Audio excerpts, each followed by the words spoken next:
இங்க வந்து வாழ்த்தி நம்ம பேசுறதையெல்லாம் வந்து திரு ஞானசம்பந்தன் சார் அவர்களும் அவரோடு வந்திருந்த 2 பேச்சாளர்களும் அழகா சொல்லிட்டாங்க. அவங்க சொல்றதுக்கு பிறகு என்ன நம்ம சொல்றதுன்னு தெரியல. ரொம்ப ஒரு புதிய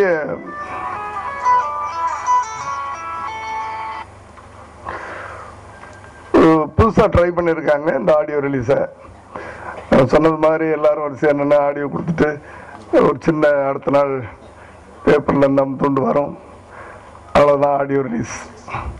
ஆனால் இந்த ஆடியோ வெளியீட்டை வெளியில போய் நிச்சயமாக பேசப்படும்.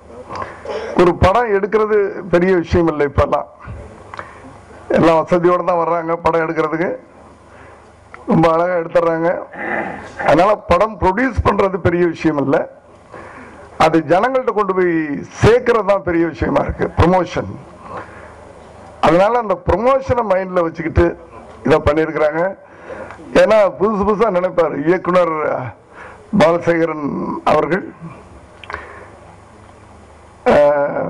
என் மகன் விஜய் வைத்து ஒரு நல்ல படம் கொடுத்தவர். அதிலே ஒரு நல்ல செய்தியை சொல்லியிருந்தாரு. காலையிலையும் சாயந்தரம் பஸ் ஸ்டாண்ட்லேயே நின்று கெட்டு போற பல இளைஞர்களின் வாழ்க்கையை ரொம்ப அழகா அதில் சொல்லியிருந்தாரு. ஒரு நல்ல மெசேஜ் அது. அதே மாதிரி இன்னைக்கு காதலை பற்றியும் ஏதோ ஒன்று சொல்லி இருக்கிறார். அந்த தலைப்பிலே இருக்கிறது. கண்டிப்பா அப்படி சொல்லியிருப்பார் நினைக்கிறேன். நல்ல இயக்குனர், இடையிலே ஒரு தேக்கம், அது வந்து சினிமா உலகத்தில் எல்லாருக்கும் வரக்கூடிய கேப். அதனால ஒரு தோல்வி வரும்போது அடுத்த படம் நிச்சயமாக ஒரு வெற்றி படமாக அமையும். எல்லா இயக்குநர்களுக்கும், எல்லா நடிகர்களுக்கும், தொழில்நுட்ப கலைஞர்களுக்கும். அது வந்து ஏன்னா அது வந்து சினிமா. பெரிய பெரிய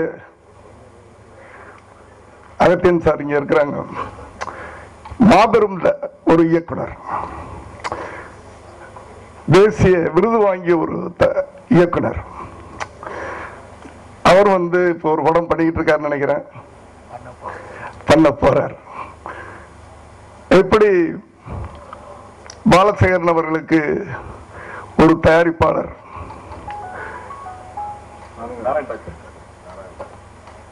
திரு நாராயணராஜ் அவர்கள் வாய்ப்பு கொடுத்திருக்கிறாரோ, அதை போல திறமையானவர்களுக்கு அத்தனை பேருக்கும் நிச்சயமாக இறைவன் வாய்ப்பு கொடுப்பார், ஏதாவது ஒரு தயாரிப்பாளரின் மூலமாக. அதே போல இன்னைக்கு இந்த படம் ஒரு மாபெரும் வெற்றி படமாக அமைய வேண்டும் என சுயநலத்தினால கேட்கிறேன், நான் ஆசைப்படுறேன். என்ன, பாலசேகரன் நல்ல திறமையுள்ள ஒரு இயக்குனர். அவர் திறமையை மக்கள் இந்த படத்தில் புரிந்து கொண்டு அவர் நிறைய படங்கள், வெற்றி படங்களை தர வேண்டும் என்று எல்லாம் வல்ல இறைவனை விரும்பி வேண்டி கேட்டுக்கொள்கிறேன். நன்றி, வணக்கம்.